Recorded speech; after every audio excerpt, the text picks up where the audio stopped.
What are the struggles that God's people face today? This question brings us to Isaiah 54, verse 1. Here, a call is made to the barren, to those who feel desolate and empty. It may seem unusual, but it's a call to break forth into singing. In the midst of our trials, in the midst of our struggles, we are encouraged to find joy. It's a joy that doesn't deny our pain, but it's a joy that trusts in God's promises. It's a joy that looks forward to the fulfillment of His word. This verse encourages us to trust in the Lord, to believe in His promises, even when our present circumstances seem bleak. It's a call to hope, to expect, to prepare for the blessings that are to come. Even in times of desolation, God promises more blessings than we can imagine. Where does God want you to grow? Picture a tent, a simple dwelling. Now, imagine that tent expanding, its fabric stretching, the cords lengthening, the stakes driving deeper into the ground.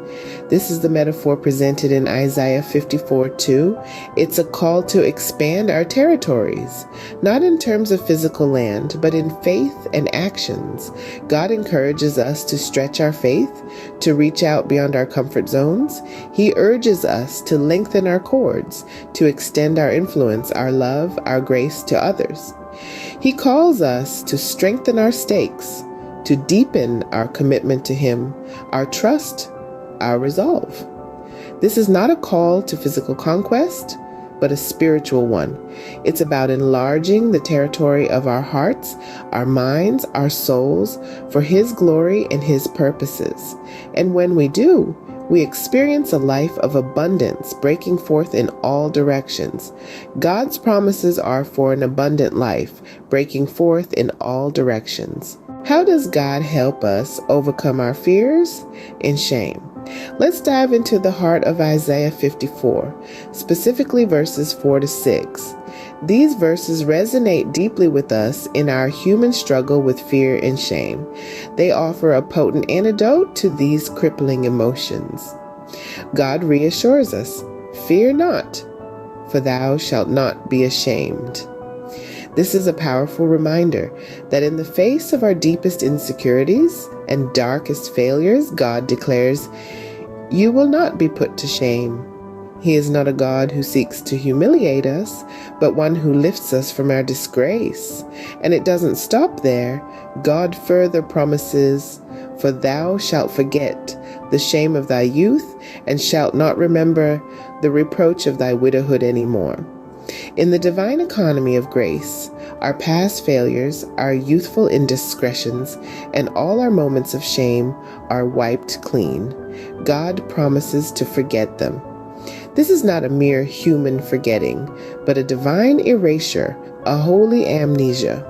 In these verses, we find a God who calls us, not as we were, but as we are meant to be. He sees us as a woman forsaken and grieved in spirit, and yet He calls us His. He takes our shame and turns it into a testament of His everlasting love. In God, there is no place for fear and shame. We are His beloved. What does it mean to be recipients of God's everlasting mercy? When we delve into the verses 7-10 of Isaiah 54, we see the profound love and commitment of our Maker. In verse 7, we are reminded that while we may feel forsaken at times, it is but for a moment, a fleeting shadow in the grand scheme of eternity. God reassures us that He will gather us back with great mercies. His wrath, if ever provoked, is but a brief passing phenomenon. Then in verse 8, we're comforted with an extraordinary promise. Yes, there might be moments when it feels like God has turned away, but His everlasting kindness triumphs. He promises to have mercy on us, a mercy that outlives the wrath of a fleeting moment. This is the God we serve, the Lord our Redeemer, whose mercy endures forever.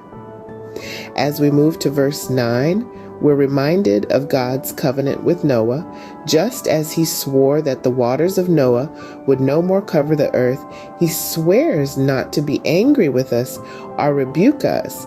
His commitment to us is unwavering, eternal.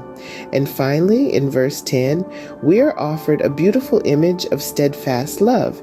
Even if the mountains depart and the hills are shaken, God's kindness will not depart from us, and his covenant of peace will not be shaken. Even when mountains depart, God's kindness and peace towards us remain. How does God promise to protect and prosper his people? Let's delve into this, starting with verses 11 to 17 of Isaiah 54. Here, God addresses those who are afflicted, tossed with tempests, and not comforted. He promises to lay their stones with fair colors and their foundations with sapphires, symbolizing restoration and prosperity.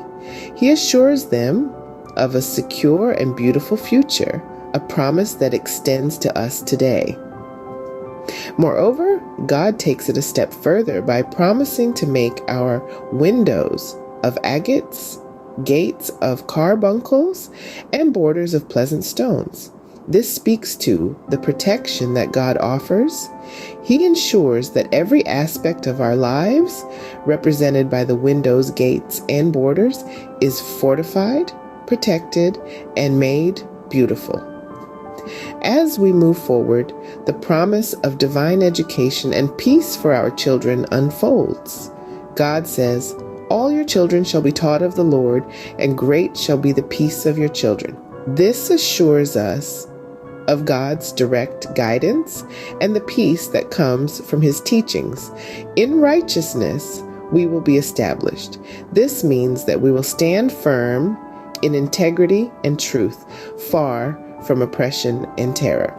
This is not just a promise of protection and prosperity, but also a promise of spiritual growth and stability.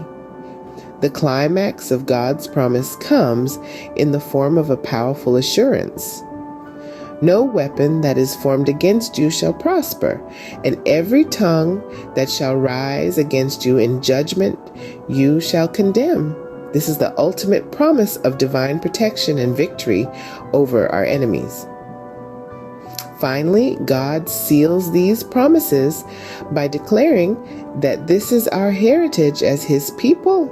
Our righteousness comes from him, and with it comes his protection and prosperity.